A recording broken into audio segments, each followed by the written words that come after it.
Good evening. Good evening, everyone. Welcome, welcome, welcome. We trust that you have had a beautiful Sunday. Welcome to yet another day.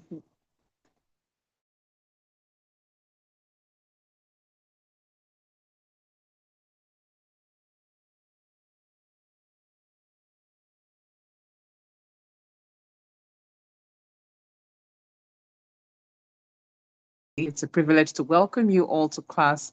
Once again, I will be your moderator for today's class. I see that we are just 133. We can get the numbers up. Please go into your pseudo political party groups and nudge everyone to join the class, please. Please nudge them. They can come into the Zoom easily without having to go to YouTube. But if YouTube is preferable, then they can log in there. But please let them try joining the Zoom class as soon as possible. Welcome once again. Today promises to be another interesting learning opportunity. Keep your mind open, get ready to learn, relearn, unlearn. Just okay. Apologies, I just got a bit distracted. It's an opportunity to learn, relearn, and unlearn. So keep your mind open so that the knowledge you will be acquiring today will land, if I want to use the word, the biblical reference, it will land on good soil so that we can gain optimally. Okay. Today we have one of our distinguished who will be taking us through local government administration. As usual, we take the session first. The facilitator takes the session, and after which we then entertain questions, comments, inputs. The chat box is readily available for these comments, questions. You can place them in the chat box. Myself and some of our team members will be there to pick up these questions and we can take them after the session. Okay. In a couple of minutes, we will be reading the bio of our facilitator. But in the meantime, please take note of our ground rules. Ensure that your engagements are civil on WhatsApp, in the chat box, even as you raise up your hands to ask questions, let them be intelligible and civil. Also, your engagements with one another, let's ensure that we maintain decorum. Also, please note that when you come in, you can place your names in the chat box with your pseudo political names. We don't want to see Jiaoming 805271. Please just rename yourselves. And for some of us, over the past 2 days, I've noticed that in order to raise your hands to indicate that you have a question, don't raise it. Don't raise it in the chat box. Please indicate you see where you have reactions on your Zoom on your phones and in the Zoom application that you're using. Where you see reactions, just click on it and then you'll see raise hand. So that when you raise your hand, it's indicated beside your names, okay?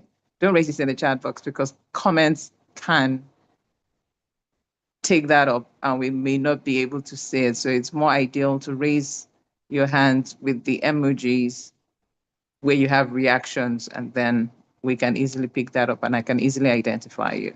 Okay. In a minute or so, I will bring up someone who would help read the facilitator's bio. Thank you. Please stay tuned. In a couple of seconds, we will be back.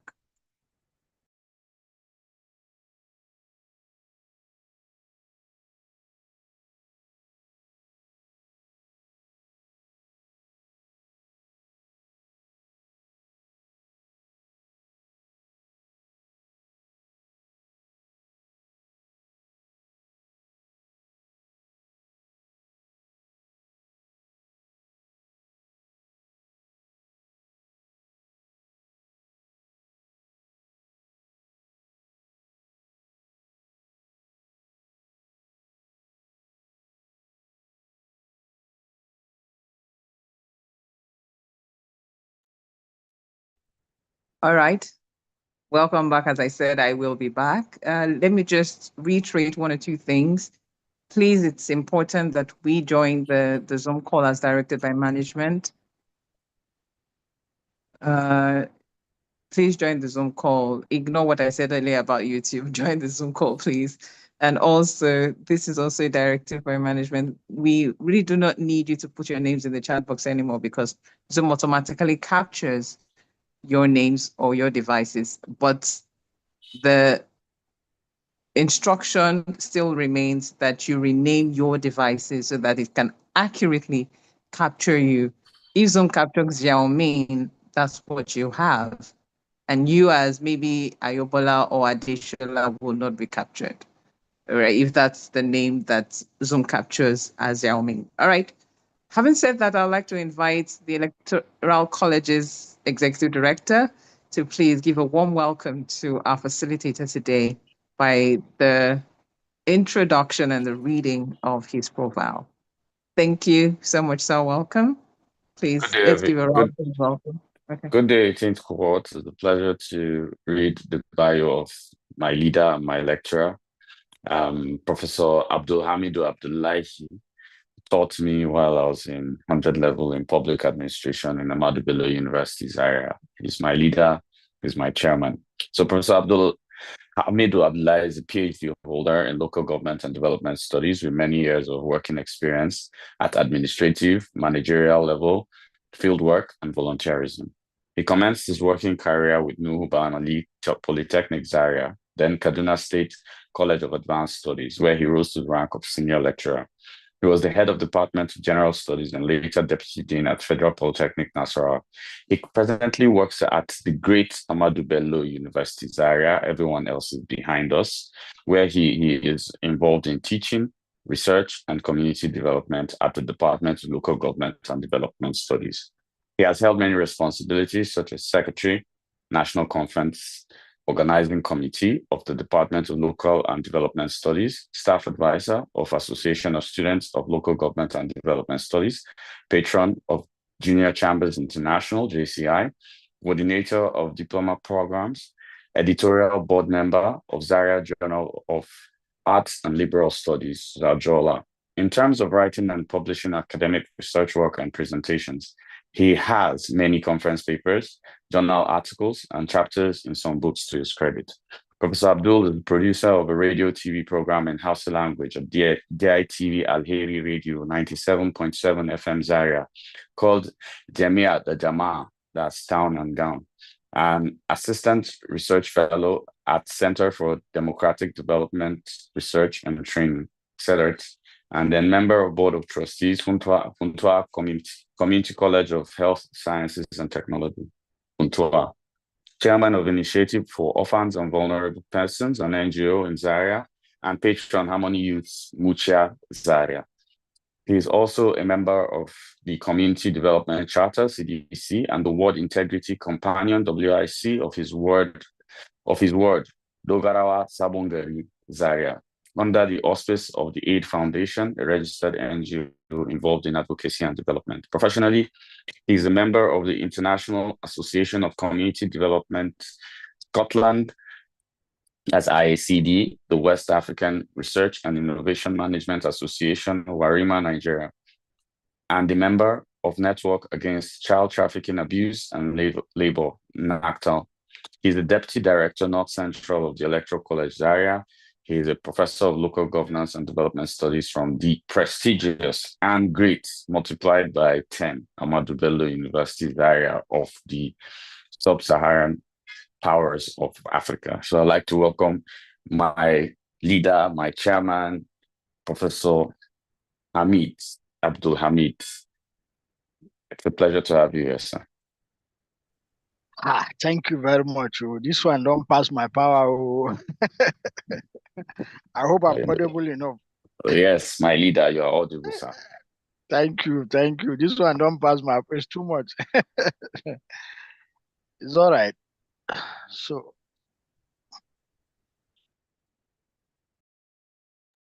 Professor Sir, you have muted yourself if you yes, I was waiting for your instruction. I can't do Okay, anything without your instruction. sir, you're my leader. Oh, let's stop all this. Oh. We are waiting for you to lead us as as you taught me about how many years ago? 1997. That'll be 28 years ago. I look forward to you teaching us today, as always. And as a student, I'm here, sir, to learn at your feet, sir. Okay. Thank you very much. I hope my slide will be shared from the other end there. Thank you very much. First of all, I must confess I'm overwhelmed with these acronyms, and I'm very grateful for giving the opportunity to make my little contribution. Please share my slide. Most importantly, I also welcome the 18th cohort. One interesting thing that I want the 18th cohorts to note is that I was also a member of, I think, either the second or the third cohort. So you can see that knowledge is not a waste. This channel, this opportunity for you to really peep off and then understand where you are heading to in terms of the governance cycle in Nigeria. Now, very importantly, I want you to understand that. Very importantly, I want you to understand that when you talk about local government administration in Nigeria, what you are invariably talking about is you are talking about grassroots administration. So the grassroots administration is something that is very, very paramount. If you look at the screen, you are going to see that's a marketplace, a typical marketplace in Nigeria. Even if it is you remember Oshoji Market, you remember Yaba Market, you remember Onisha Market, you remember market in Okotokpene, all is the same thing.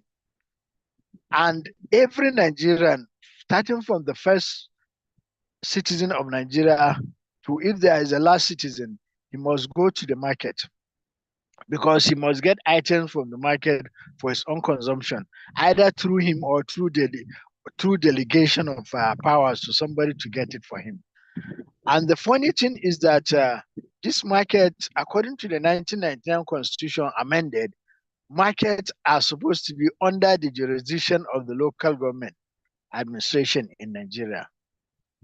They are supposed to be under the jurisdiction of local government administration in Nigeria. But unfortunately, we shall come to see that it is not like that.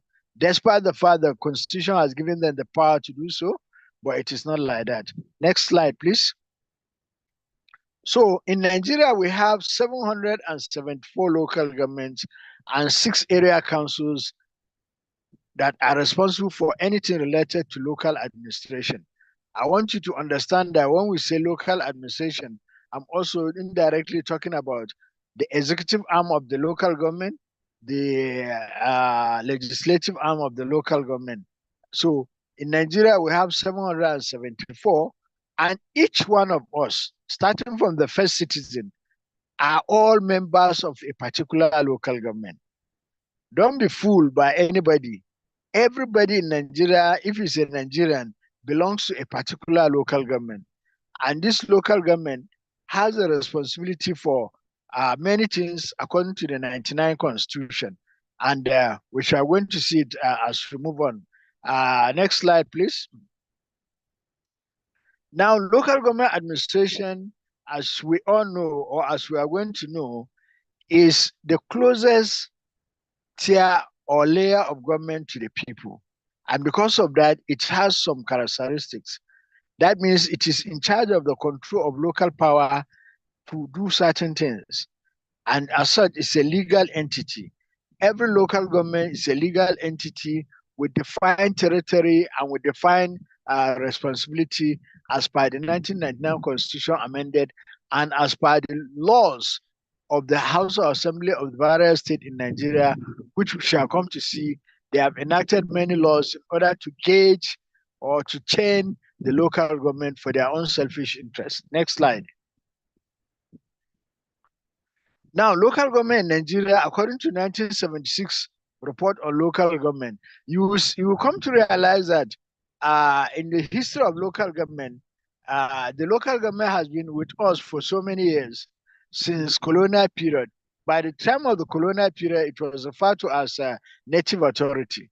Now, as we evolve into nationhood, it now becomes something else. And then one of the best time that local government had, one of the most significant period of the local government is the 1976 report on the local government, which refers to a government at the local level, exercised through representative council established by law to exercise specific powers confined within the areas of its jurisdiction. So based on that, Section 7 and the fourth schedule of the Constitution set out the roles, set out the functions of the local government. Go ahead, next slide. Now, these functions of the local government is basically considered to be divided into certain sectors. First of all, we have the political role.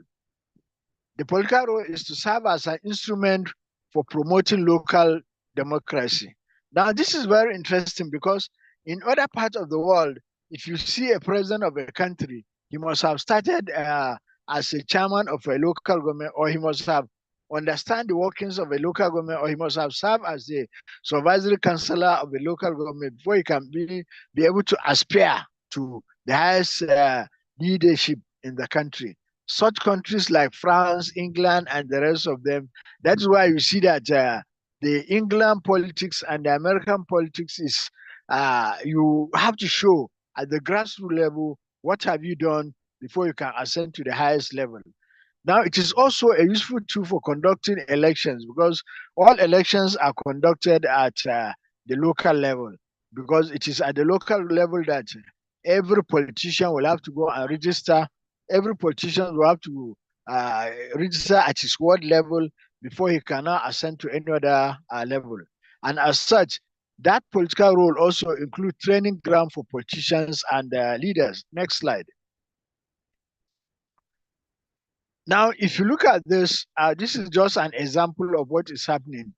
Look at the picture on your left side of the screen and look at the picture on your right side of the screen. This is a local government. This is the ideal situation and the present situation. Next slide. Yeah, now look at this one too.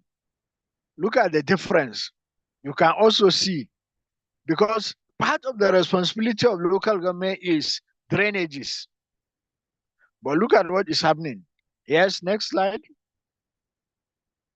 Okay, now we have also socioeconomic role.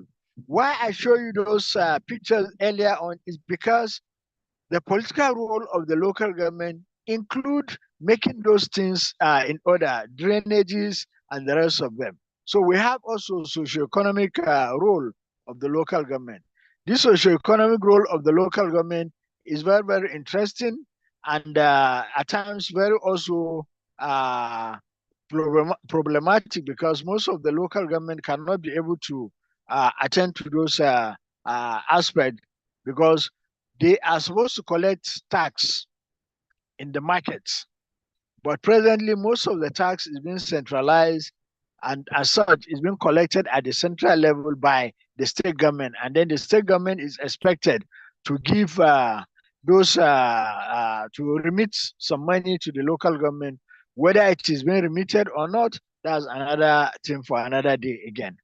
Next slide. Now, the local government, for it to operate, it has some mandatory functions.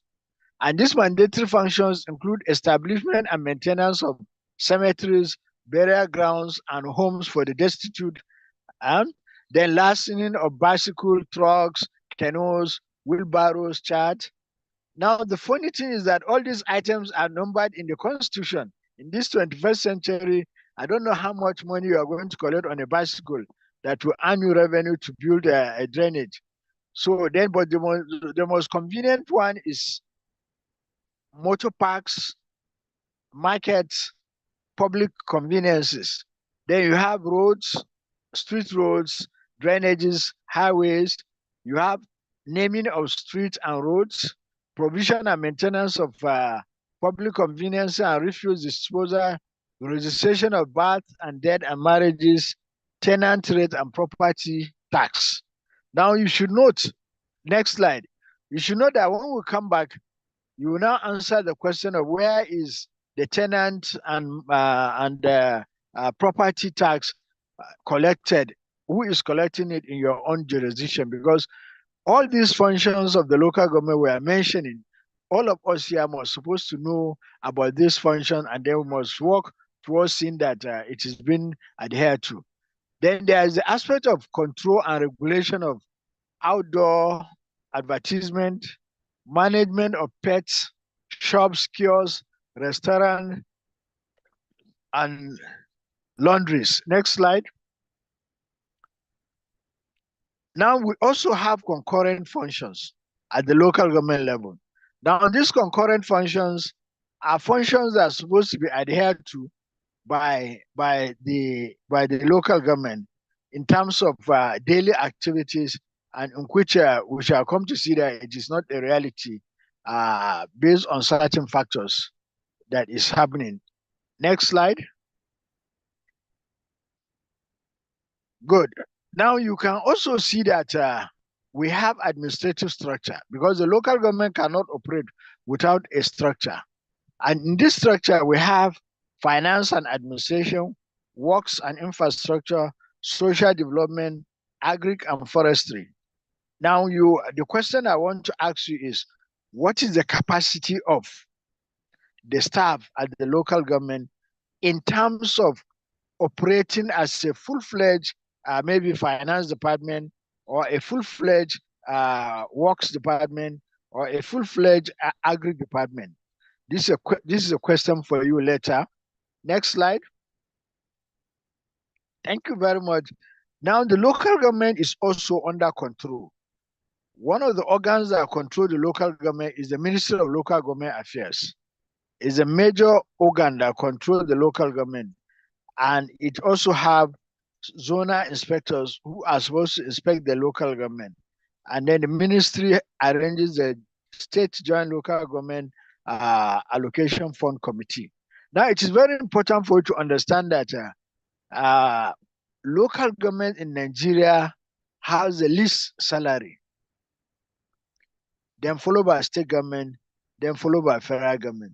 So the amount of money paid to a staff at the local government is less than that of the state government, and is less than that of the federal government. So that is why the capacity and the capability of the staff at the local government becomes a very big problem, because who will accept to go and collect less salary when he has an opportunity of collecting a higher salary somewhere else? Next slide. And Mike, the previous slide, we talked about area inspectors of local government. Now, these are not local government staff. They are staff from the Ministry of Local Government Affairs who come and inspect the local government. So invariably, their salary is more than the staff of the local government. This is very, very important, as we shall come to see later on. Yeah, somebody is asking, why is the local government salary less than? You will come to see that later. Then we also have local government service board, or local government service board. And this one is the agency of the state government that is responsible for the personal matters of the local government. It's also responsible for, it has also state auditor general of the local government that is in charge of assisting the audit department at the local government to operate. Now you can see somebody outside is controlling the audit of the local government, and as such, he who owns the piper dictates the tune. So the guy at the local government audit is not from the local government, he's from outside the local government. And as such, he is a controller of the local government. So anything he says to the local government has to be adhered to. Next slide.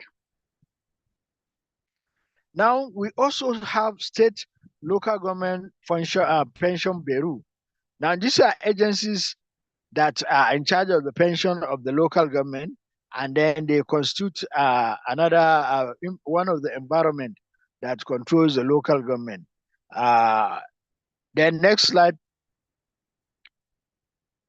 In the course of explanation, I will be able to give you some of the ideas we are discussing about. Now, we also have at the local government roles and responsibility of the political actors. You see, the chairman of the local government is the chief accounting officer of that local government. Then he also have administrators. Now, these administrators are employed, as you remember, if you are a senior staff at the local government level, you are employed by the Ministry of Local Government Affairs. If you are a junior staff, it is the Local Government Service Board that employs you. And then the local government have a local government council, and this council is made up of the elected councillors and the supervisory councillors. So at the local government, we have two organs. The executive organ headed by the chairman, the elected members, and then we have the legislative organs headed by the elected councillors. Okay, now next slide, please. Now the responsibility of the chairman, as usual, is to control the financial responsibility and then to allocate responsibility to the vice chairman, supervisors, supervisory councillors, and other councillors, and also the secretary to the local government. And he is the one to preside and convey meetings of the executive committee of the local government.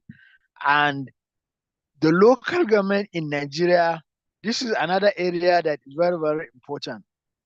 The local government in Nigeria operates within the ambit of what is called financial memorandum. Now, this financial, we call it FM. This financial memorandum it encompasses all the financial sector of the local government. Anything financial transaction is being directed and then administered through the financial memorandum. And as we shall come to see, compliance to the financial memorandum is another problem altogether, because at the state level, they are not using financial memorandum. They are operating a different accounting system. Now, the chairman is also the chief security officer of the chairman is also the chief security officer of the local government. Next slide. Then we have the councillors. As usual, councillors will have to liaise with the local government executive council and their constituency so that they can also function, and they are meant to be attending the local government council meetings at least twice or thrice in a month, if possible. When they are not attending the meeting, they are also involved in the other council aspect. Okay, now the secretary, thank you very much. Now the secretary of the local government is answerable to the chairman, and as such, anything that the chairman directs, he's supposed to do it, and then he's also in charge of organizing the administrative aspect of both the executive arm of the local government and then the legislative arms of the local government, and then controlling also the administrative arms of the local government. So you can see the secretary is like a coach in between all of them. Next slide. Now we have councillors, and these councillors, some of them are called supervisory councillors, and some of them are just councillors. Supervisory councillors are just equivalent to ministers. Ministers at the federal government level, commissioners at the state level, they all have a portfolio. So supervisory councillors have a portfolio. That means they are, after being elected as a councillor, then you are now, when you go to the local government council, the chairman has the jurisdiction of appointing you as a supervisory councillor. That means you are going to be in charge of a particular department, say maybe health, say education, or legal department, and so on. So the supervisory councillors are those ones that will handle those areas, while the other councillors are just those that don't have any portfolio. Next slide. Now we have the general administration. of the local government. Now, in the local government, we have different, what do you call it? We have different units or different departments. For example, we have admin and finance, we have agric and natural resources, we have education and social development, we have works, and then we have others, legal and the rest of them. So all these are staff. The staff are categorized into two. They are the senior staff, and then there's the junior staff. Next slide. Now, there's the chairman is the chief accounting officer in terms of financial matters, and as such, any expenditure that is going to be incurred must be taken care of by must pass through the chairman. But as we shall come to see later, you will now realize that the chairman of the local government is also under the control of the state local government joint account. And that state local government joint account takes care of all the aspects of financial responsibility of the local government, especially after getting the federation allocation, federal allocation.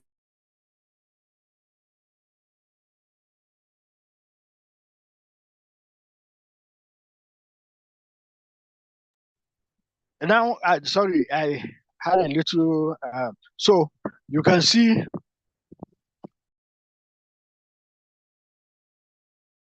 okay, so now you can see the financial matters of the local government. He is supposed to prepare the entries and the rest of them, but unfortunately,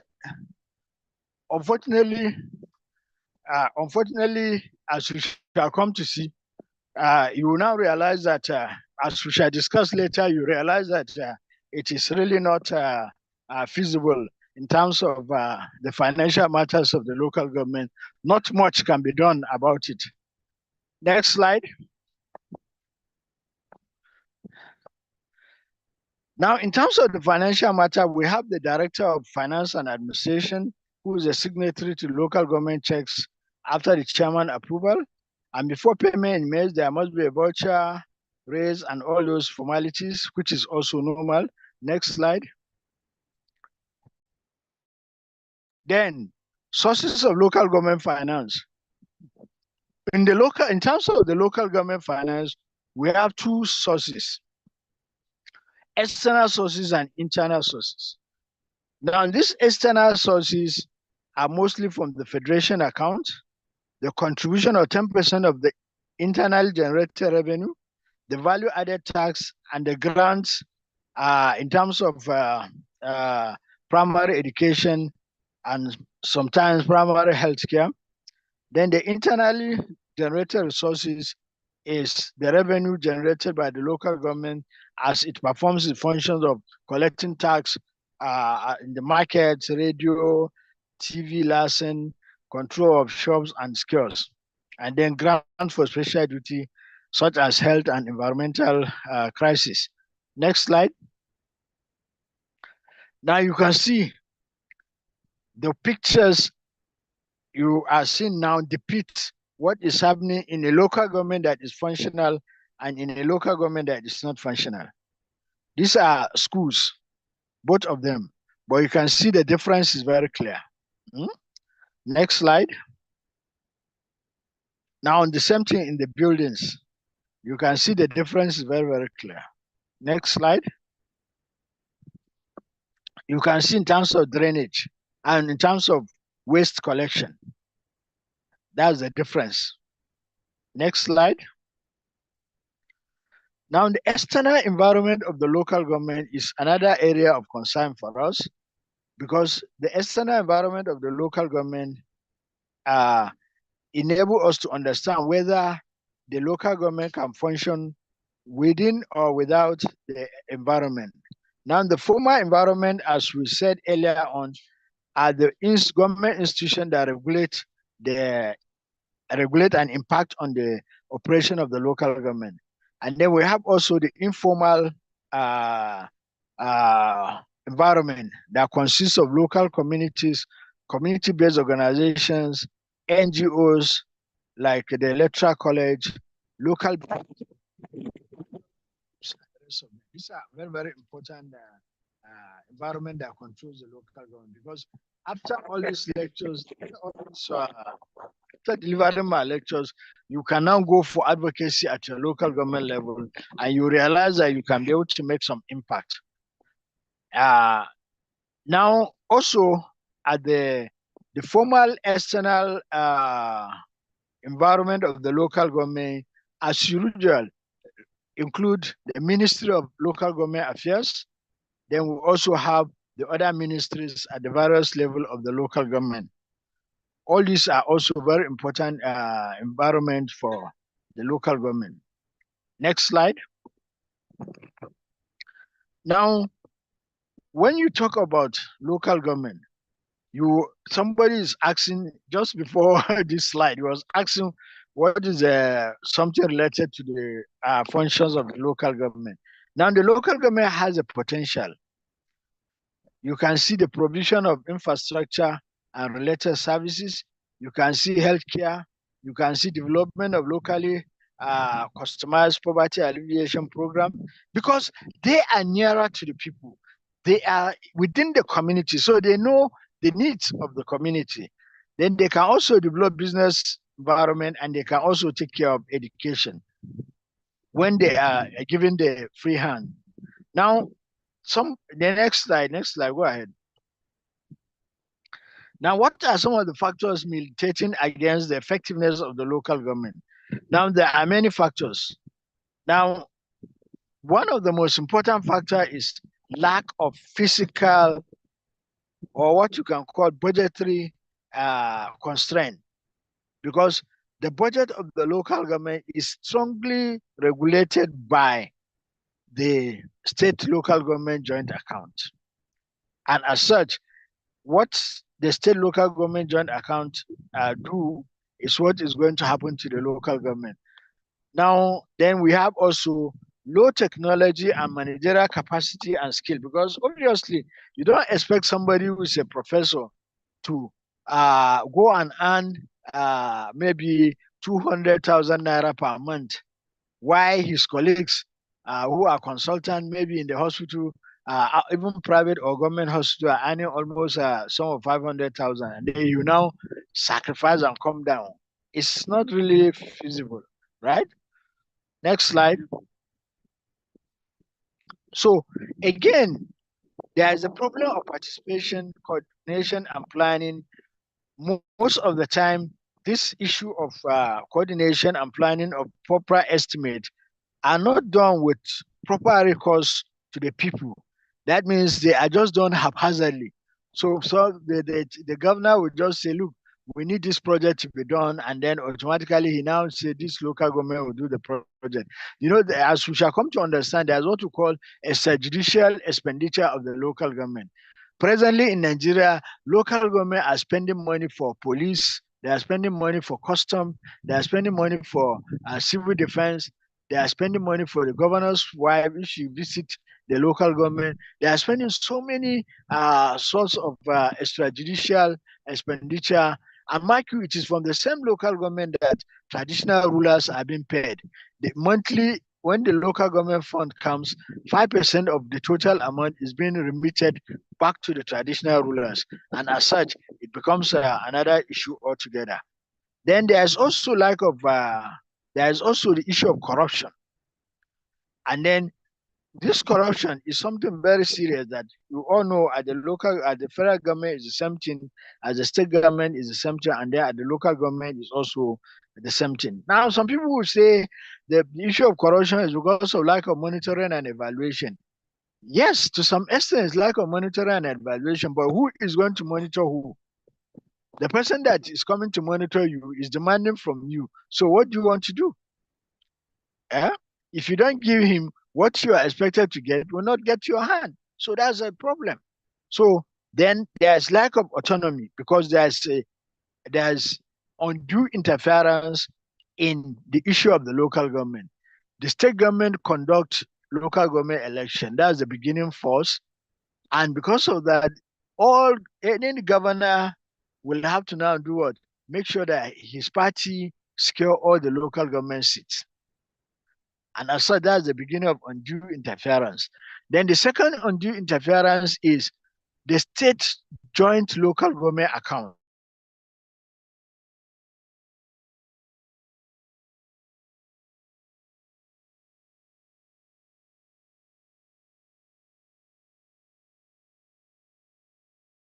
Account. And the law of the land states that the state assembly will now determine how much of that expenditure will be done by the local government. And in the course of that, it means that there's undue interference. That means the local government is not independent in initiating any project for its own people, but that rather it is that joint project that must be taken care of by the local government. So the expenditure of the local government has to pass through that joint account. And mind you, another very important aspect is the issue of the internal auditor at the local government level. He is the internal auditor at the local government level, but he's appointed from the state. So you can see another level of interference.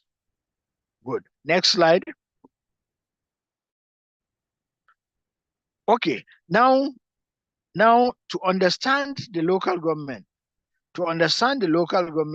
most of you begin to ask, then what is the way out? Now, to understand the local government, I will not talk about the Supreme Court judgment yet, but I want you to understand that if you want your local government to work functionally, you must understand the goals and vision. And then you must understand your current data resources. That means what is the resources of the local government at your own disposal. What we need to do is create a learning culture and measure what matters in terms of the local government in Nigeria. Look at this market. This is a picture of the market. Sorry, just a second. This is a picture of the market. Now, for heaven's sake, how do you collect revenue in this market? Look at the umbrella. How many umbrellas? Now, behind the umbrellas are also some shops. How do you collect revenue? How do you now gauge who is supposed to pay what at a certain point in time? So that is why we need data in order to operate the local government. So there has to be data-driven local government. Next slide. Now, local government accountability must be led by example. Then they must set clear expectation. They must set achievable goals. They must have frequent conversation. Now, this frequent conversation must be between the local government and the communities. And then there must be feedback and there must be consideration, and you must create an environment of trust, and you must maintain equilibrium and equality among staff. Now, why I said the local government must have frequent conversation is that, mark you, the governor of a state, the president of Nigeria, belongs to a particular local government. So if there is need for local government to have a town hall meeting, this set of human beings supposed to be present, because they will now hear from the people of their village that this is what is disturbing them. But some of our members, especially our politicians, when they go to Abuja, they can only come back when it is time for another election. They cannot be seen till when it is time for another election. Next slide. Now, in my concluding remark, I want to talk a bit about the Supreme Court judgment. Now, the Supreme Court judgment has given rise, before the Supreme Court judgment, I want you to understand that there is another environment of the local government that I forgot to mention. That is the ALGON, the Association of Local Government Chairmen, and then there's also the NOLGE, the Union of the Local Government Employees of Nigeria. Now, these two are very, very important organs at the local government level, in the sense that they have also a role to play in terms of getting the local government. And of recent, there's also another body, that's the local government councillors in the local government councillors, either retired or serving. And then there's also the organ of the local government chairman, also in Nigeria, who have formed a coalition. But in terms of that, these organs all operate in order to demand for something, right? Why the local government employees are demanding for autonomy for the local government. The association of the local government chairman are also demanding for a different thing also. And then you can now see that we have a very serious problem here. Because if these two are on the loggerhead, then there's going to be problem of development at the local government level. And that gave rise to the Supreme Court judgment, because according to the financial transaction at the local government level, all money, all allocation from the local government is channeled to the state local government joint account. Now, the state local government joint account determine how much each local government will get based on the project that is not designed to be implemented by the local government, but rather project that is designed and to be implemented by the local government, but that is designed at the state level. So you can see the problem now. So based on that, that is what gave rise to the Supreme Court judgment, saying that local government should get their finances directly. Now, this is not a new development, because during the time of Babangida regime, local government were given direct funds. But unfortunately, historically, many local government chairmen, when they go to the bank, they pack all the local government funds and then disappear. That was what gave rise to the state local government joint account, because the local government chairman packed the local government account and just disappeared. Some of them are not even back in the country up to this moment in time. So now, in order to avoid that, that was why, because somebody may be asking, why was there the local government joint account? In order to avoid that, that was why the local government joint account was in. But then, in spite of that, instead of the money after coming to the local government joint account to be distributed accordingly, no, rather it is now doing what? It is determined by the state government, not by the local government again. So you can see where the problem is. So now with the Supreme Court judgment, the local government is supposed to be having financial autonomy. But as you remember, financial autonomy is not only enough. There's also the need to have social and political autonomy. Now, there's also the need for the issue of election at the local government level, in which some are advocating that the annex should handle the election. That's a story for another day. So you can see that financial autonomy well accepted. And there's the issue of also the state local government joint account, which is cancelled now. But as of now, the state governors gang up and met the president, and then they demanded that implementation should be stopped for some time, so that they can be able to put their house in order. They first of all demanded for 10 months, for 6 months. The president granted them 6 months. Now later on again, they now demanded for another increase. The central bank and the attorney general and the minister of finance said no. And then they were instructed that the local government should send in their bank accounts directly to the CBN. But because they are still under the governorship tutelage, they have not been able to send. I think it's only one local government in Cross River as the last 3 months that was able to send its account number directly to the state, to the central bank. So the situation now is that there is a kind of tug of war between the federal government and the governors, and because of that, that implementation of that instruction, that Supreme Court judgment, is now another big problem, in which the civil society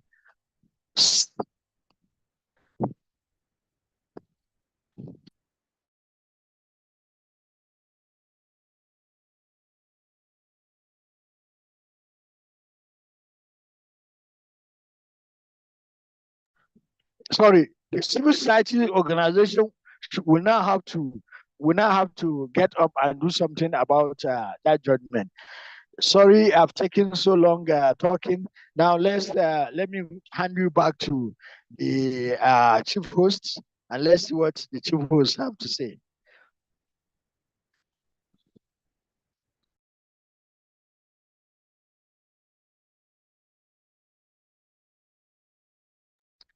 Over to you, chief host. All right. Thank you so much, sir. Okay. Thank you so much, sir. Interesting lecture so far. And I see a lot of hands already. So beautiful. So we have questions which we would begin to take now that would call individuals to please unmute and ask their questions. Mafeng Madiba Musa, please go ahead to ask your question, please.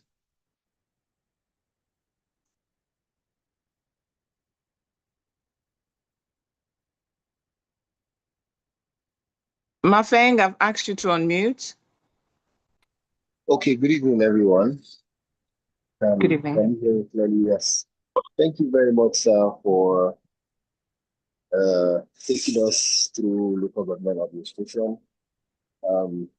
My question, I'll go straight to the point.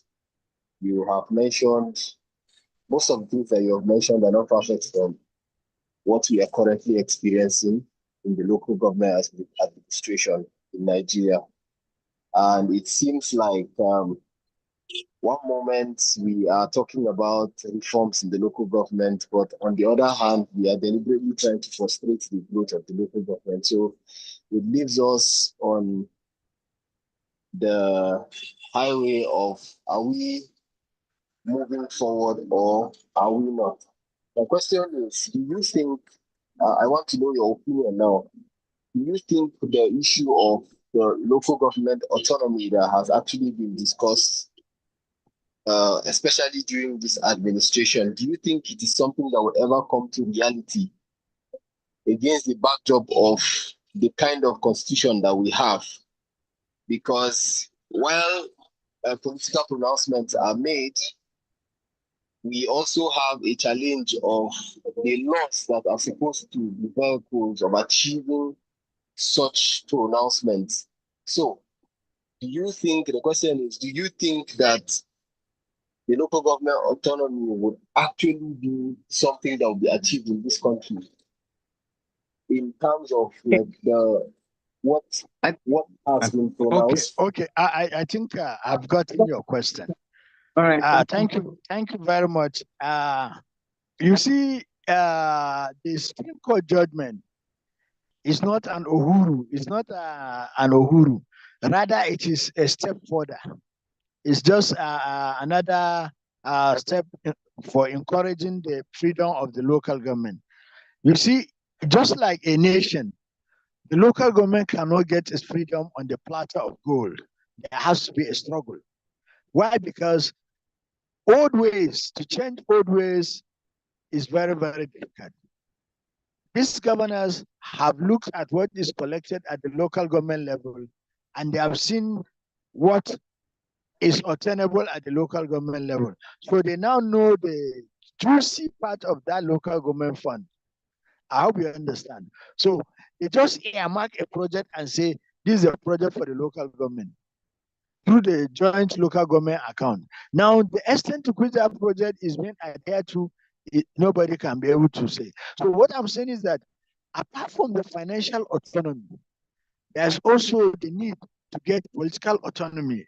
That means you get the election to be done accordingly. And then there has to be some degree of social autonomy. That means the civil society organizations, NGOs must wake up and then struggle for the sake of the local government so that the local government can be able to earn its own name as a local government. So if that is not done, really there's going to be a problem. But it's a step further. It's a step further, but then much has to be done about it. And it cannot be gotten on a platter of gold. There has to be some struggle. Thank you. I hope that answers your question. So who is the next? Okay, I'll pick a question from the chat box, but I'll ask Mojisola Udule to unmute. After she speaks, after she asks a question that you have answered, I'll pick a question from the chat box. Go ahead, Mojisola. All right, thank you very much. Thank you very much, Ma. Thank you, sir, for the wonderful lecture, sir. So I'd like to ask about this Osun State current matter where the federal government has should I use the word withheld the local government allocation of Osun State for like 4 months or 3 months or thereabout. So in cases where the federal government does not release allocation, what should be done by these states? You know, right now the case is in courts and we are hearing different rumors flying around. So what do you think is best? Should be best done by the state? Because obviously these local governments, they are running on no grounds. I mean, no grounds at the moment. So what should be done? Because at the end, it's the people that are suffering, you know. So basically that's Thank you very much. my... Thank you very much. Thank you very much. This is not a new story. It's something when the president was the governor of Lagos State, Obasanjo will held the local government allocation of Lagos State. But the state managed. But at the end of the day, the Supreme Court gave judgment and then the money was released. So it's the same way that the local government will have to now, with the state government, will have to now take the matter to court. And then if it means struggling with ETL, the end of this tenure of this regime, they have to do something about it. And then they must have to get their fund back. But obviously, it's not a new story. And even for your information, the local governments in Nigeria were denied their fund from January, February, March. The central bank failed to give them the fund because they expected the local government to do what? They expected the local government to have submitted their account and they failed to submit. And that was when the state governors went and met the president and lobbied. And then they now reach a gentleman agreement that something will have to be done. And then it was then that salaries and other allocation for the local government was released. So that is not a new story. It will be sorted out through, but the only way it can be sorted out is through judicial formula. Thank you very much. Okay, sir. So I would, there was a question in the chat that talked about local government being a tier of government, the third tier, and yet it has no constitutional backing to conduct elections. Why is that so? To say that local government has no constitutional backing is not correct. The local government is recognized as a third tier of government by the 1999 Constitution amended. And there are many sections in the Constitution that state even the function of the law. All those functions, statutory functions that I mentioned at the local government level are all captured in the 1999 Constitution. So the only problem is that, you see, the Constitution is there. The political will to implement the Constitution is always a problem. But everything is captured in the Constitution. Okay. Mohammed Demola, I've asked you to unmute.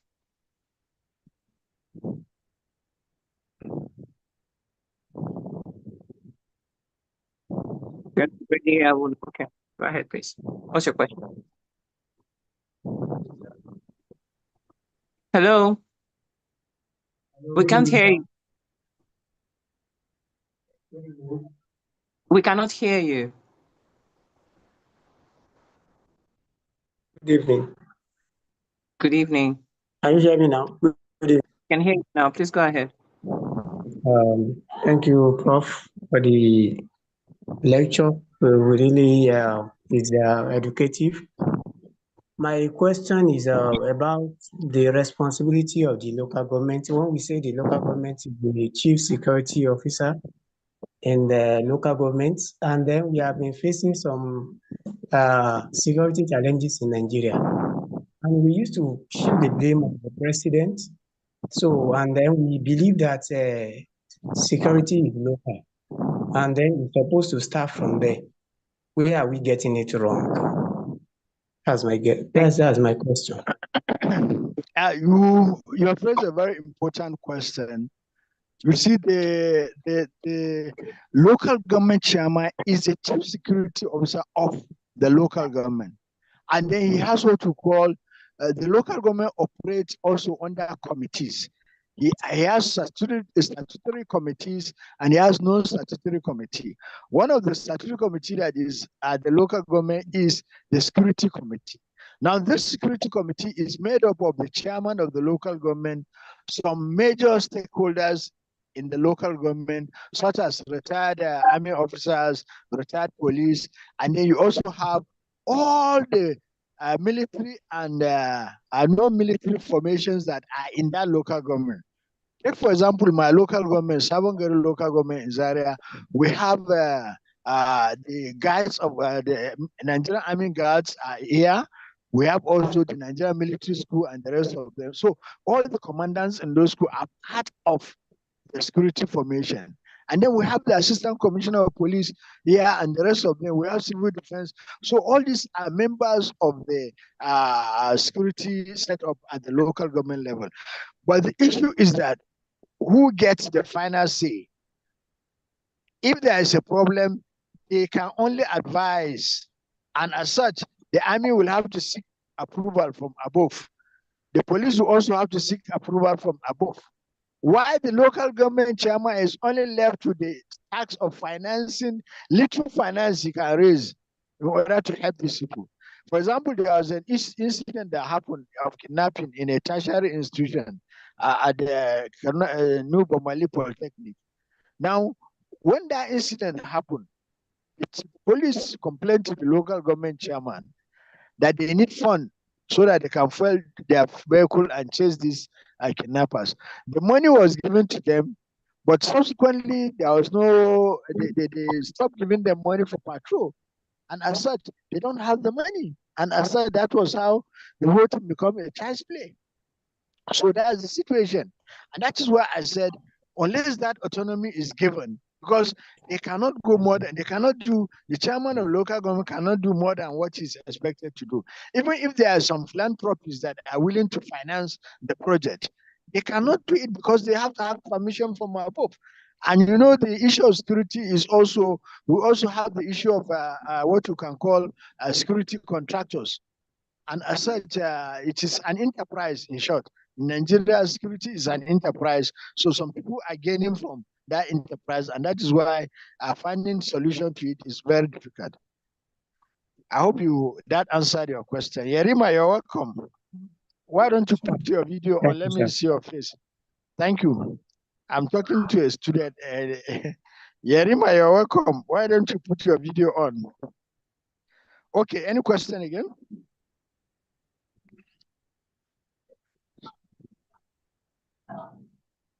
Okay, somebody has there are so many questions in the chat. Let me see if I can quickly... I'm back now. Yeah. Okay. All right. There was a question in the chat box, but okay, I was thrown out, so I can't see that anymore. We talked about about barriers to engaging with local leaders. What are the major barriers preventing individuals or citizens from engaging with their local governments, elected leaders? And I think I saw that. Okay, I've gotten the question. What are the biggest barriers preventing people from engaging with their local government leaders? How can this be addressed? Generally, first of all, the Nigerian Constitution has given us the ability of freedom of association and freedom of information bill has been signed by the federal government. So every citizen of Nigeria has the right to determine, to understand, and know what is happening at his own local government level. But the only issue that is preventing people is, again, there is this lack of knowledge of this the literacy of understanding this very basic function, and that is one of the issues that is the problem. So indirectly, you can see that why these barriers are there, because at the local government, apart from security you see members of the security committee at the local government include also some strategic traditional rulers. Now, these traditional rulers have air, they have to listen to their people and report. So you can see there is a means of getting to the local government, and the local government cannot do anything without the people. And that is why anytime, for example, there is a local crisis in a particular place, the local government chairman will have to fall back on the state actors and the non-state actors who will now assist him in solving that problem. And that is why, for example, you can now see that in some local government, so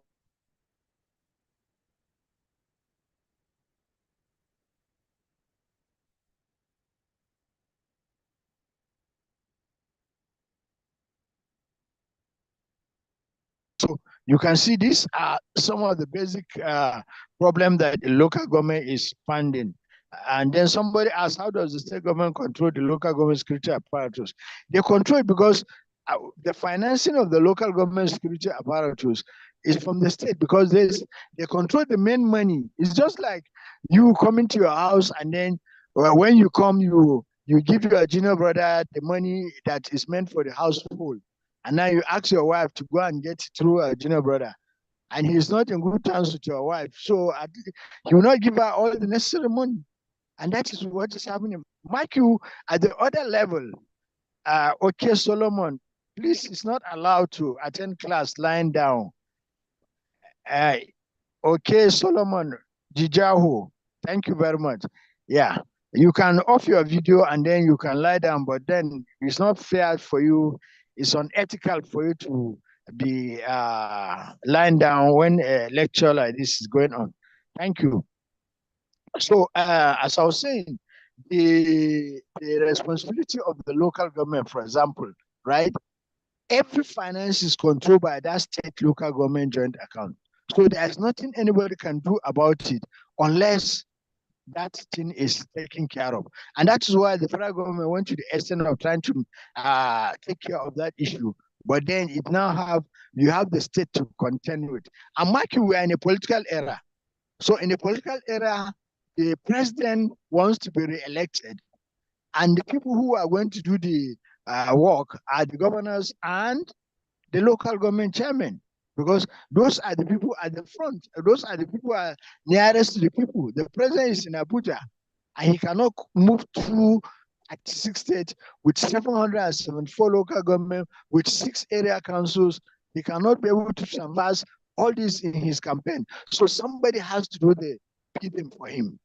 And now to do the bidding for him, he also have to now dance to their tune to some extent, so as he can be able to also do something. That is why the president cannot use his big stick on this set of human beings, because he can decide to sacrifice his next election and then decide to do what?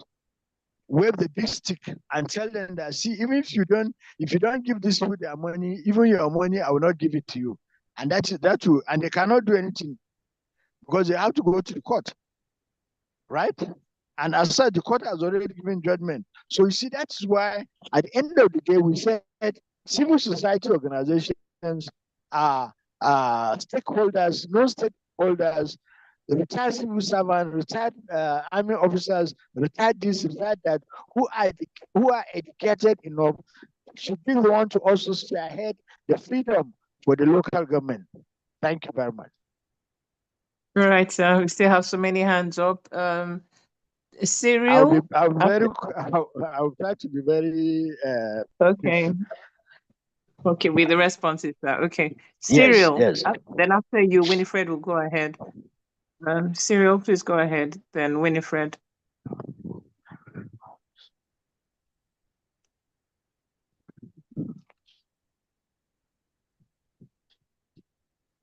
Okay.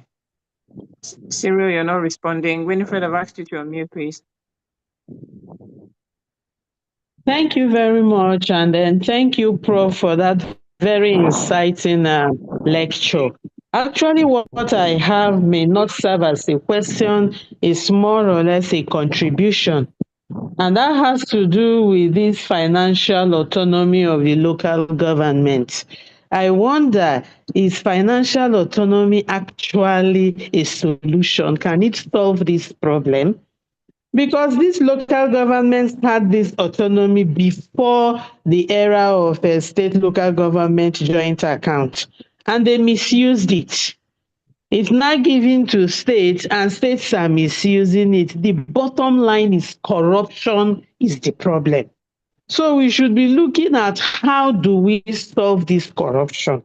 And my own solution is that we, the citizens, must live up to our civic responsibility.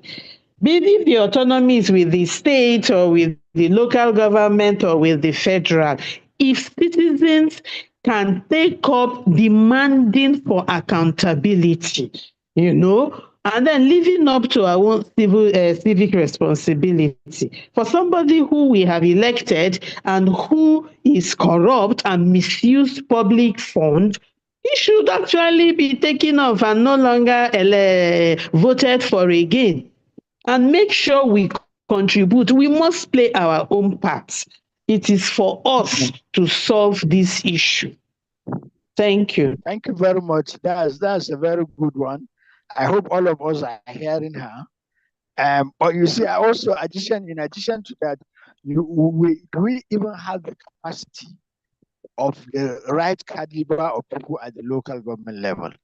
Because when you, yeah, who is talking? Yeah, go ahead, sir. Go ahead, sir.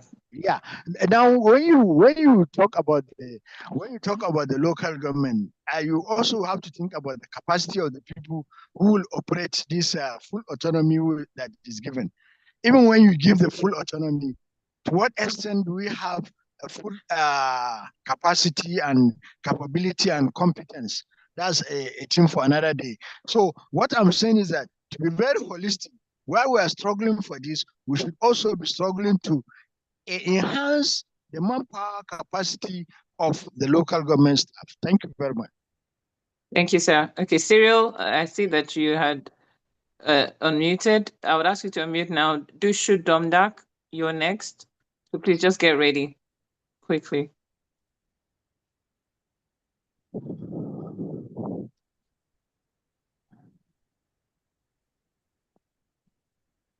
Maybe he's not ready yet. He's still not ready. Okay, Domdak, please go ahead.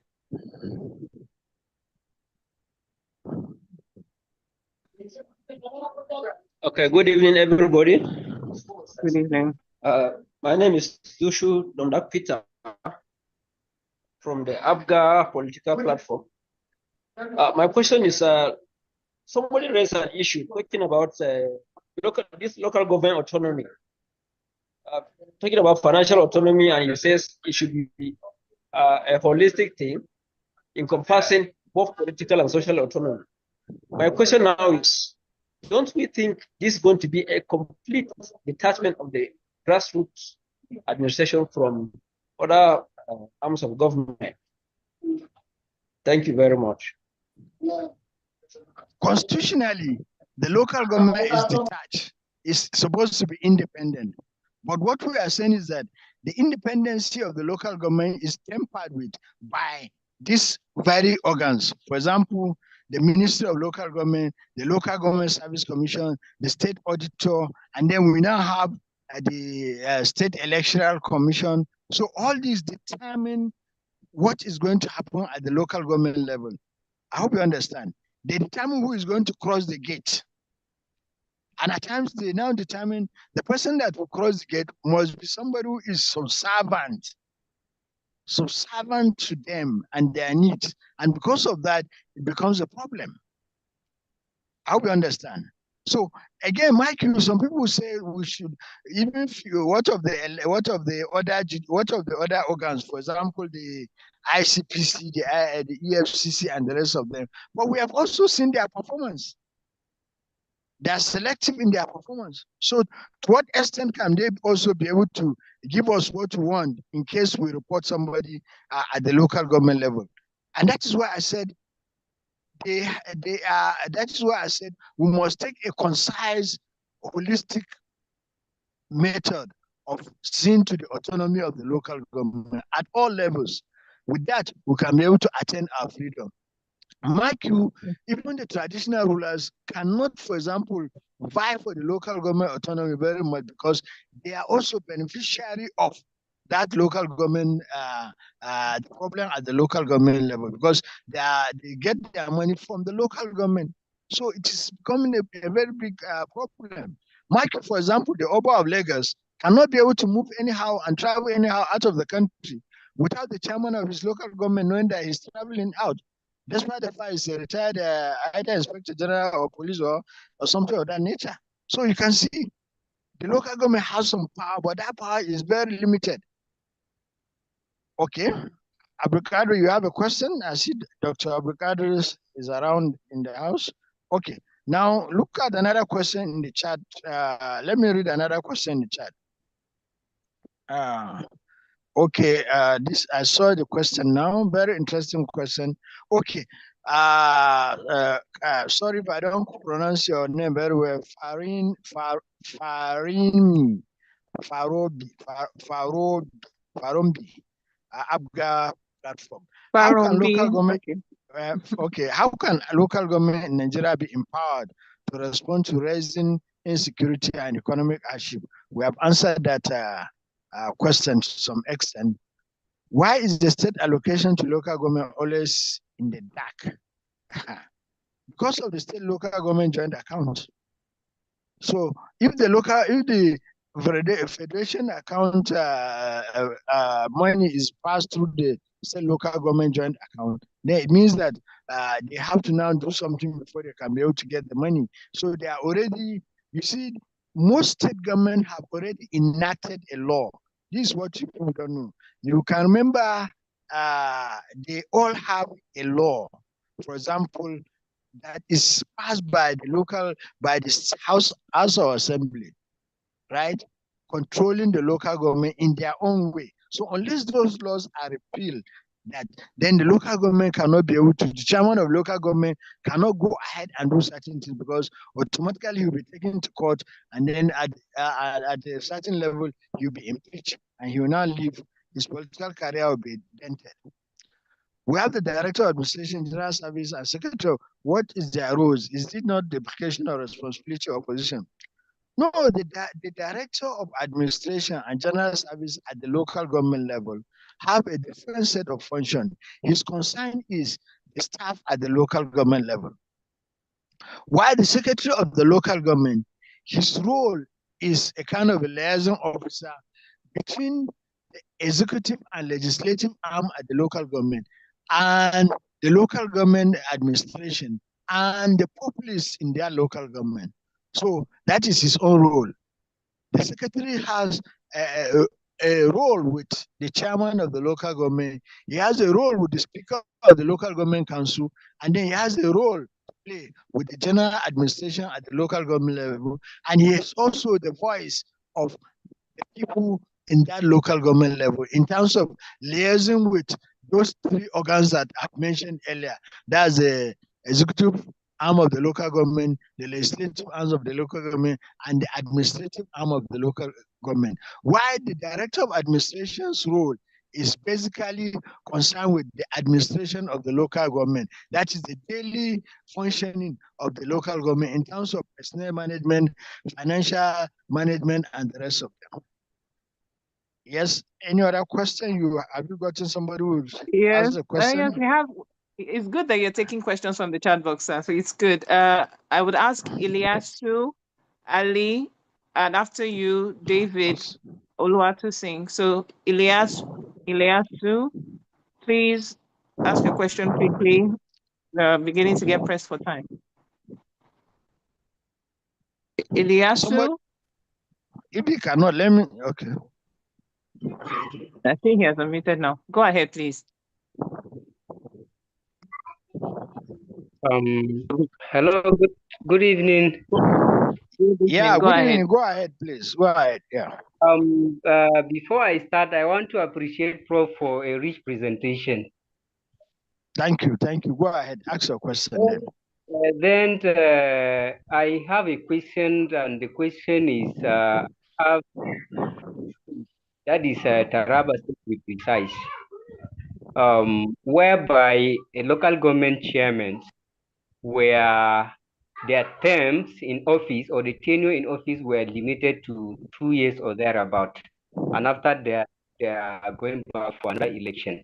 So what I actually want to ask whether it's constitutional right for a state governor to determine the tenure of chairman to serve in an office. Thank you, sir. Oh, this is a very interesting question.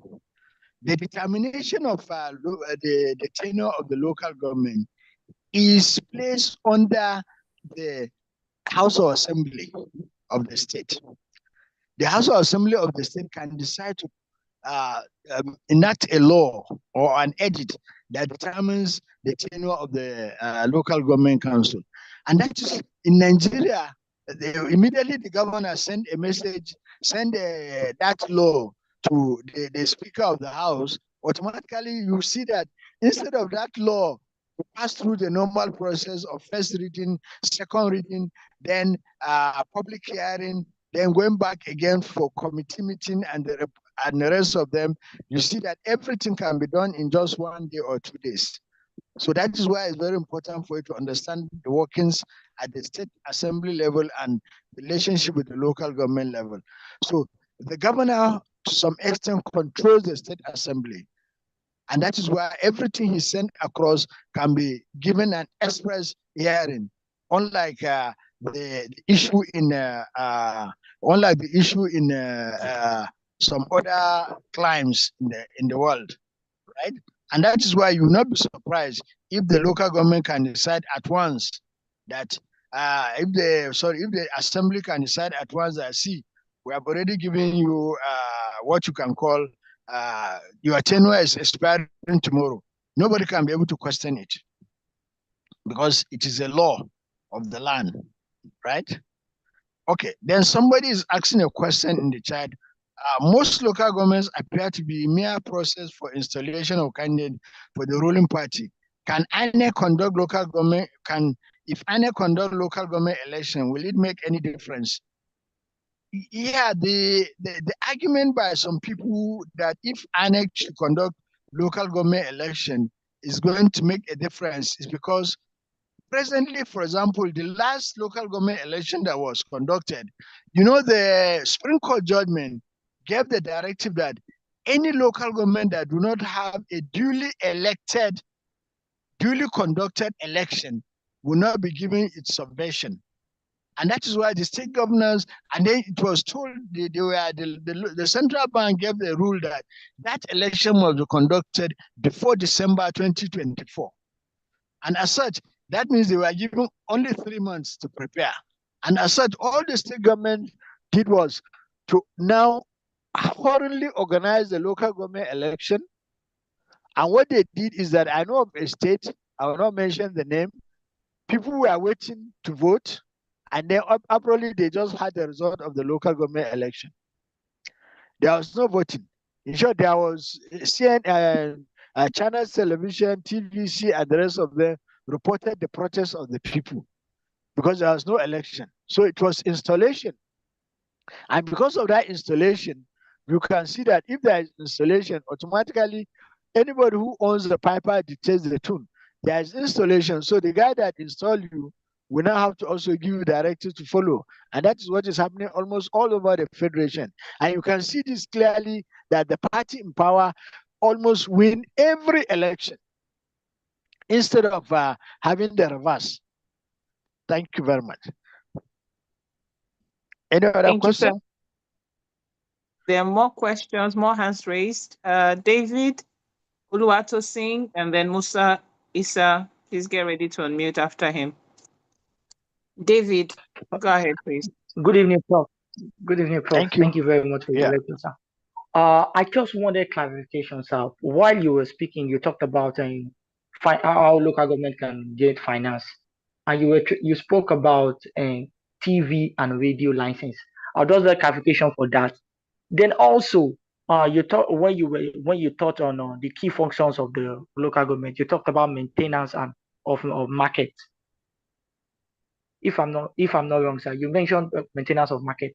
I just want to know if it is not an overreach, because in recent time we have seen, I don't know, maybe I'll call it over seriousness of state commissioners of environment going to lock market, saying the market is dirty, the market is doing this. Yes, we know, but I know I'm still quite young. But while I was growing up, and I know of, and while I was still in school, I know of local government environmental officers going to market. I know of local government environmental officers going to market. Those shops that are so maybe people are waiting. Just ask your question. so Sorry. I just want to know that if it is not an overreach on for those commissioner for environment, when the local government can do these things. Okay. They usurp the power of the local government, and why the local government cannot do anything about it is because they are under the tutelage of the state government. I hope you understand. In the real situation, they have environmental officers in the health department of the local government. So almost all the functions of the departments at the local government level have been taken over by the state government. And as such, that is why you see such things happening. In short, in the case of Kaduna State, for example, the market rate and the property tax and the rest of them are collected by the state government. And then they're supposed to remit to the local government. But whether they are remitting to the local government or not, that is an issue. But if they are remitting to the local government, obviously we shall see changes in the local government. I hope you understand. So that's the lacuna. And that is why I said the solution can only be gotten through a concise and holistic approach. Thank you. Noted, sir. He had mentioned you to clarify on TV license and radio license, but I don't know whether that was done. Okay, so thank you very much. I forgot that very question. The TV license and the radio license and the bicycle license, all of them supposed to be collected by the local government. But you see, that is why we have a very big problem, because the value added tax on those items are collected by the federal government. So usurping the also role of the local government. So indirectly now, it is the value added tax plus the tax on those items, right? They're supposed to be collected by the local government. That will make the local government richer. But you see, you should understand one thing. You cannot have two captains in a ship. If you have a functional local government, then the state government will become useless. If you have a functional state government, then the federal government will become useless. And as such, that is why there's this seniority feelings and control, and which is the mentality that is happening all over Nigeria and even most parts of the African country. That is why local government cannot be allowed to function. Let me give you a very typical example. Look at a place like Kaduna. Look at this place like Lagos. Ikeja is the capital of Lagos State, and Ikeja is also a local government. Now look at Kano. We have Kano as the capital of Kano State, and we have Kano municipal local government. We have Kaduna as the state, and then we have Kaduna North and Kaduna South as part of the local government in the state. So if you now go to any of those places, you will now realize that you cannot differentiate the activities of the state government and that of the local government. So most at times, it is the local government that will function, then the state will claim functionality. Why at times the state government will function, then the local government will claim functionality. And as such, nobody knows the difference between the two, right? Depending upon who is in charge. Because if the local government chairman tries to be too popular, then there's going to be a problem, because people will recognize him as such. And then when it comes to election, his candidate, the preferred candidate chosen by him, will be the one that will be elected. And as such, no state governor can allow a local government chairman to do what? raise above to be above the functioning of the local government, of the state government. Thank you. Okay. Musa, go ahead. After you, Ekomobong. Musa, Isam, go ahead, please. Thank you, our host. Good evening, Prof. Thank you. Yeah.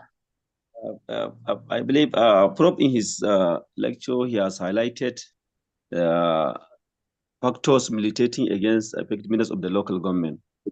And Prof have talked about the joint account, financial independence, and other issues.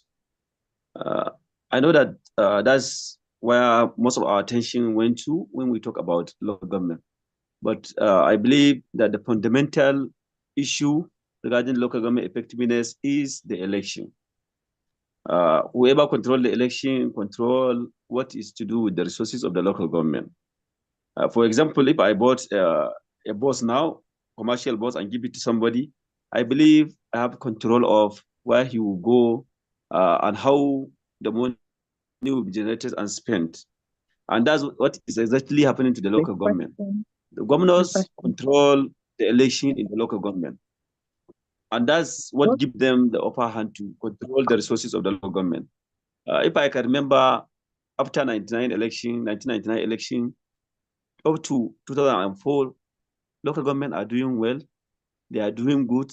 Many things are happening in the local government. The farmers have been helped. You see a lot of things that are happening then.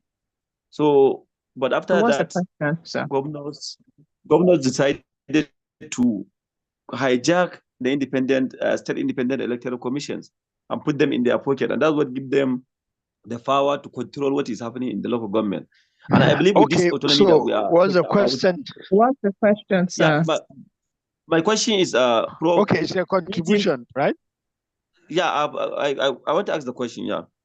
Okay, go ahead. My question is, Prof, between the control over election and the financial independence, which one do you think we should focus more on so that we can solve this problem? Thank you.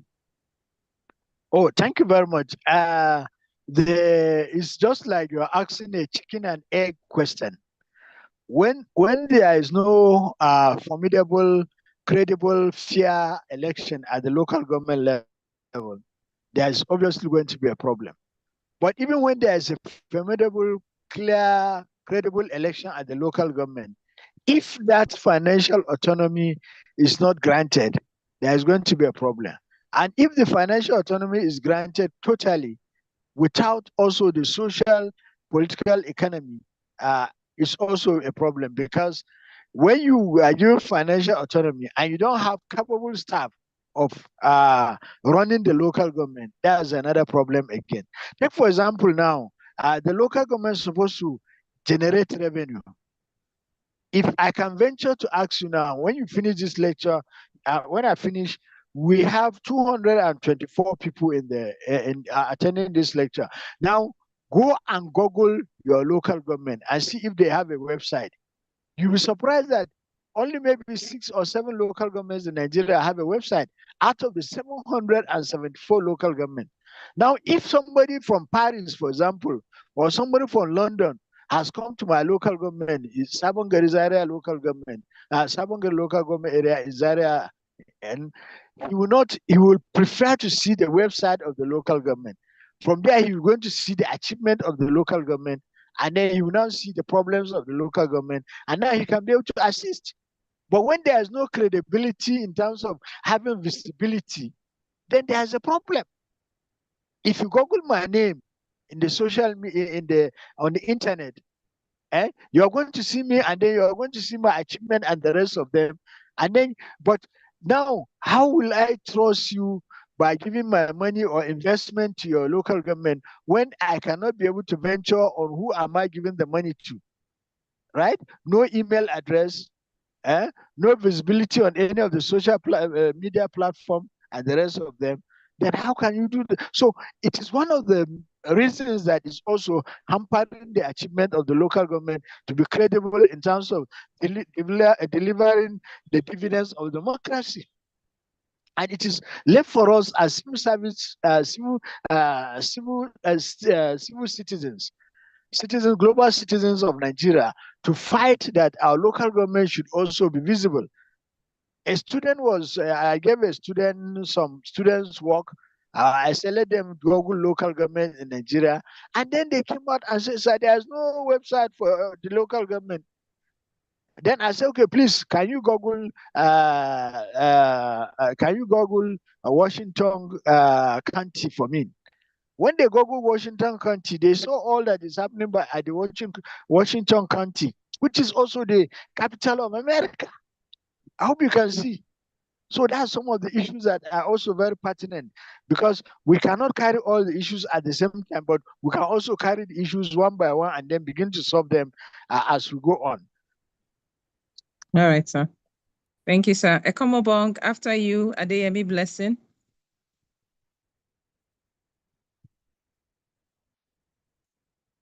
Ekomobong. Oh, Reverend Benjamin, I've already answered something. Sorry, come on, just a second. I've already answered the role between the Secretary of Local Government and the Director of Administration at the local government level. Yeah, go ahead, come on. All right, thank you very much, Prof, for the lecture. Good evening, Yeah. Good evening, everyone. Prof, during the course of your lecture, you said that the allocations given to the local government, 5% of it goes to the traditional rulers. I want to ask, this 5% that goes to traditional rulers, is it like a grant or a salary? That's number one. Number two, we discovered that most of our local government chairmen today don't longer stay in the security village. That's the house is built for them to stay in their various local government. Now, is there no legislative parameters put in place to checkmate where local government chairmen reside? Because most of them don't even longer reside in their local government of jurisdiction, not talk more of knowing the problem of the people. That's my question, sir. This question is very interesting, because why I say it's very interesting is because there is some local government chairman that I've come across. Our responsibility as local government academicians, we have training for some of these local governments. So I came across some local governments chairman, and I was surprised seeing them in Zaria. I said, what are you doing in Zaria? He said, he's operating from Zaria. And he's from Katsina State too. And some of them are from Kano State. And then they come to Zaria on Thursday. They stay in Zaria till maybe Tuesday or Wednesday. They now go back to that place and then spend a day or two and then come back again. I said, then what is the reason why some of them stay in Kaduna? I said, why? He said, people will keep on disturbing you when you're at home. This one will come with his on demand. This one will come with his on demand. But I said, that is why the local government is there now as the nearest government to the grassroots. So why are you running from your responsibility? So this is also another. Thank you very much for raising this very important question, because it's also another issue that will have to be tackled. After getting the financial autonomy, we have to also tackle this issue of the local government functionaries not staying in their own jurisdiction. Why are they running away? Right? Then on the issue of, I don't remember the second question. The one about 5% to traditional rulers. Yeah, the one about 5% to traditional rulers. That one is given for there is not given as a grant, right? Rather, it's given for their upkeep. From the 5%, from there you get their subvention, you get their salaries and the rest of them. Traditional rulers are divided into two. We have traditional rulers and we have traditional leaders. Most of the people you see in the palace of the Oba or the emirs and the rest of them, some of them are not under the payment list of the local government. Some of them are under the payment list of the goodies that is being brought to the emir or to the Oba and the rest of them. But there are some that are official, that are official staff of then it is from those official ones that are being paid from that money, from that 5%. Thank you. Okay, good. Adeyemi Blessing. After you, Chimi Yakubu. We still have quite a number of names, but let's try to keep it as short as possible, please. Adeyemi Blessing. Okay, thank you very much. I really want to appreciate our professor, sir, for the class. My question goes thus. The first one is this. If I'm so very correct, I can realize the fact that local governments is one of the mother system of government that is providing more, generating more funds for the federation at large. And the question is why is it that there can't be a separate account which the local government which they are generating their particular fund from can be accessing their own autonomy instead of them waiting for a federal allocation or a state allocation? And secondly, that's a very good. Okay, let me just answer this one first. That's a very good question. Why it is not possible is because the state local government joint account that the federal government is now trying to stop it by the judgment of the Supreme Court. The governors have indirectly they have sabotaged the opening of accounts by the local government at the central bank level. Till when they are able to open the account at the central bank level, then their money will come directly. And even if they now open the account at the federal, the central bank level, there's also the issue of their ability to collect revenue, right? The ability to collect tenement revenue and property tax revenue have already been seized. It is under the state government.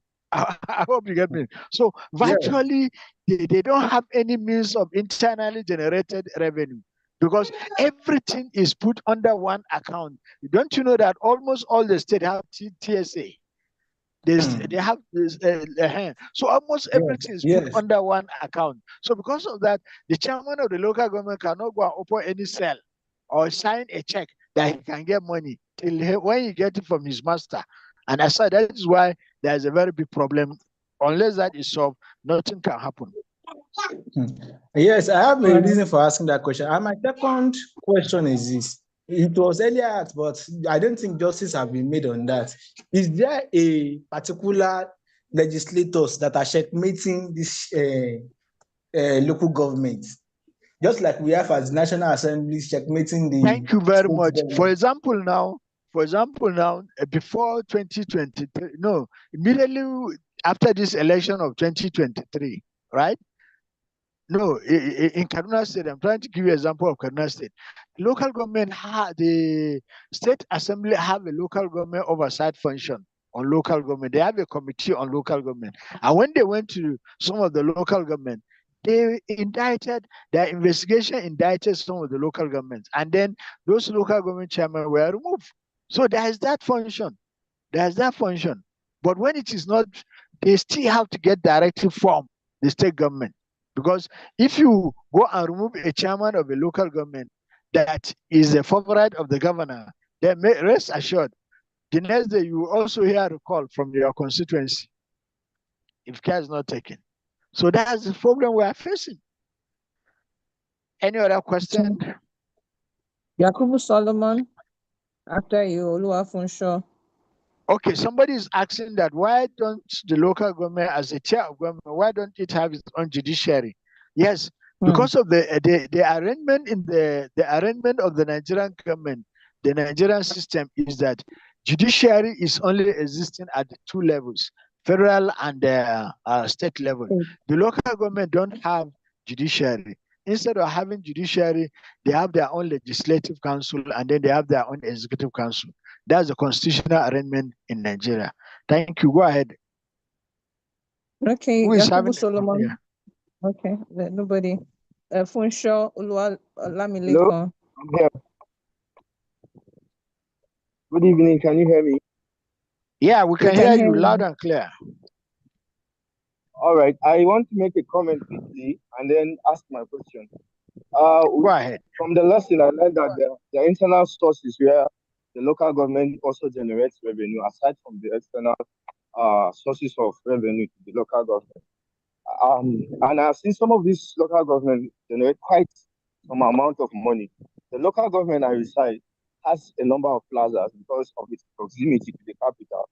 And then they generate quite a lot of money, but you cannot even see any project done by the local government. So how can this local government chairman be held accountable for the little allocation that is being given to them? Not to talk about giving them financial autonomy, which how can the resources being assigned to them or allocated to them be verified or checked or monitored? Because obviously the councillors, which we learned in our introductory class, that they are the legislative of the local government. They are not even doing anything. There are no laws or any bills. I'm not even sure they have sittings. So how can they be checked? Because the idea of autonomy now, the state government doesn't necessarily have a say in what they are doing to a very large extent. So how can they be monitored? The little resources they have, they are not accountable for them. So how far, if you are taking another towards autonomy? That's my question. Thank you very much. That's a very good question. How can they be checkmated?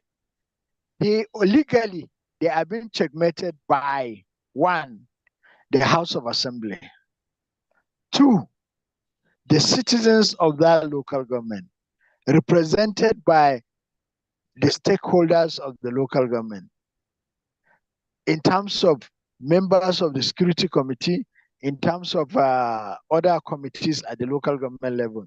Three, civil society organizations and NGOs are supposed to ask questions of what the local government is doing with the funds that is given to them. So unless these things are taken into cognizance, then the local government can continue to do whatever it wants to do. But in as much as you want them to be checkmated, if the revenue they collect is into the state treasury account, single treasury account, then it's also a problem because they have to go to the state headquarters in order to get permission to spend money. And then it is now then that they'll be given permission to spend the money. And Mike, I told you earlier on, there are also some extrajudicial spending that the local government will have to take care of. And they are also approved by the state government. For example, if the governor is coming to your local government, you have to do some protocol. And as such, you will send a budget, you will send an estimate, and then they will approve the estimate and the rest of them. Thank you. All right. Though we still have so many questions, but I think I'll just take the next two questions and we might round off. Apologies to others, please. Oluwafunsho, Olamilekon, and finally, Blessing Iwelukwa.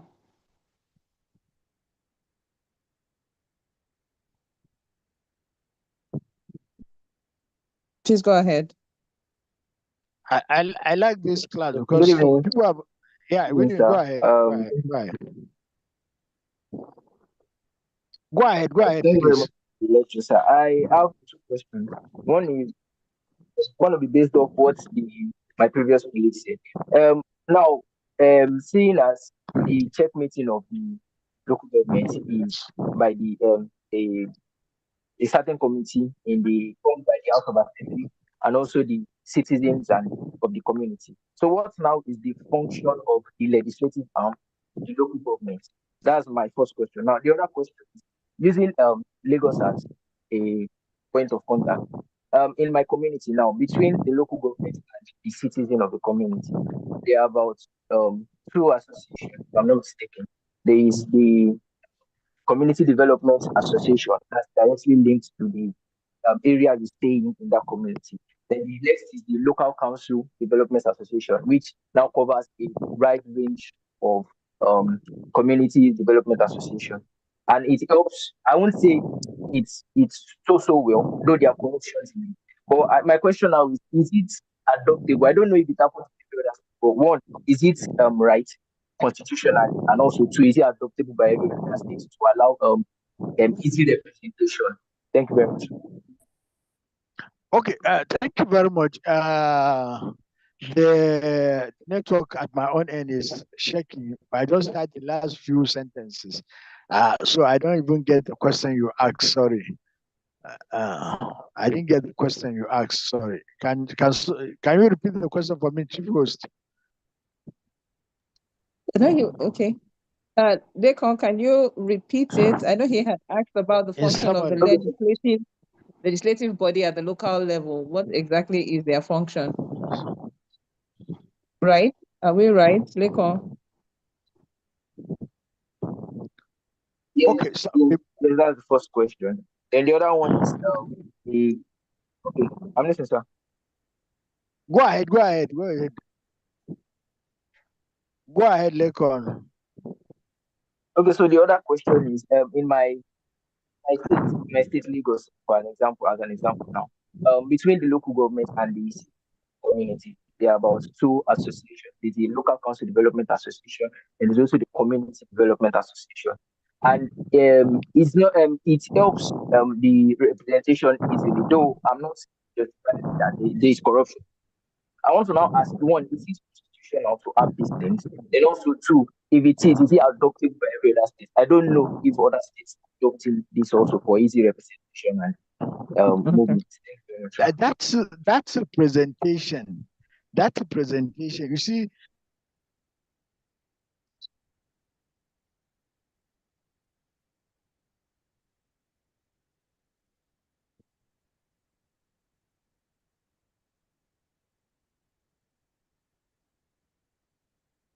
No, I think Professor was thrown out.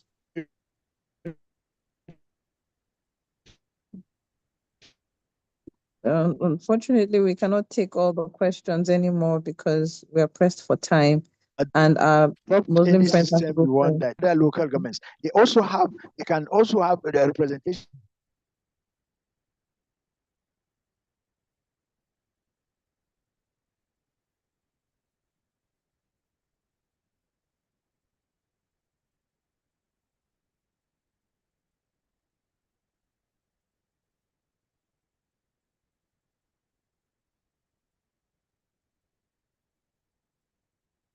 Okay, I'm not sure if it's just me. I cannot hear Professor again. Sorry, I had a network problem. I just logged back quickly. So you can, am I audible now? Yes, sir. Yes, sir, you are. Oh, thank you very much. So you can see that it is a very flexible something that can be done at the level that where the local government can operate. So you see, as a citizen of Nigeria, there's also the freedom of bill law that gives you the access to go and demand for any information from the local government. But unfortunately, that is also not feasible because local government are also not even having access to some of the information that is needed. They don't even have some of the information that you need. So because of that, it becomes a very big problem. So that is why I always keep on saying that there has to be a holistic approach to solving the problem at the local government level. All right, so thank you for that. I don't think I can take any more questions. People are going for prayers. On this note, I'd like to say thank you to everyone. We tried to accommodate everyone in terms of the questions, but things happen. So thank you everyone for the contributions, questions, comments, and feedback in the chat box. We can continue to engage with ourselves, even in our respective groups, and provide knowledge and share experiences in this wise. Thank you so much, Professor, once again. I'd like to call on... Thank you very much for giving me this opportunity. And I'm happy that some people Google quickly and they said that there are only around 6 local governments in Nigeria that have a website out of 774 local governments. You'll be surprised to see that even the Abuja Municipal Area Council don't even have a website. So that will show you even the capital of Nigeria as a whole don't have a website. So you can see the situation of the local government is very serious. Thank you for giving me this opportunity once more. All right. So thank you. On behalf of the college, we want to say thank you once again. Thank you so much. And on this note, it's till next week, Friday, 5 p.m., same time, same place, same venue. Please look out for information on your respective groups as maybe disseminated by the management. Thank you once again and have a pleasant Sunday evening. Thank you and bye-bye. Bye-bye, Dr. Bye. Ekosi. Dr. Ekosi, Dr. Abdulkadir. I can see some known faces around. Thank you for joining the class. Thank you for being members of the polyliteracy class of this session. Thank you very much, Franklin. Thank you, Grace. Thank you, Ibrahim Umar. Thank you, Brian Rousseau, Isaiah, Ismail Abimbola, Jennifer, Janet, JC, Thank you, Jessica. Thank you, You can help Matthew, us. Moses, and the rest. Can Thank you help very us much. end the class. Okay, so you can help us end because you have the host function. So thank you. Oh, thank you very much, members of the 18th cohort. Please, my advice is that let's take this serious because what we are gaining here cannot be quantified in any way. And you can see the little assignment I gave you by checking the website. You can see that if you get financial autonomy and you cannot be able to access your local government, then how can you contribute from wherever you are? And I said, you can see the essence of the polyliteracy is to get you acquainted with the workings of the local government. Thank you very much. And let's meet on Friday again, same time. Thank you. Goodbye.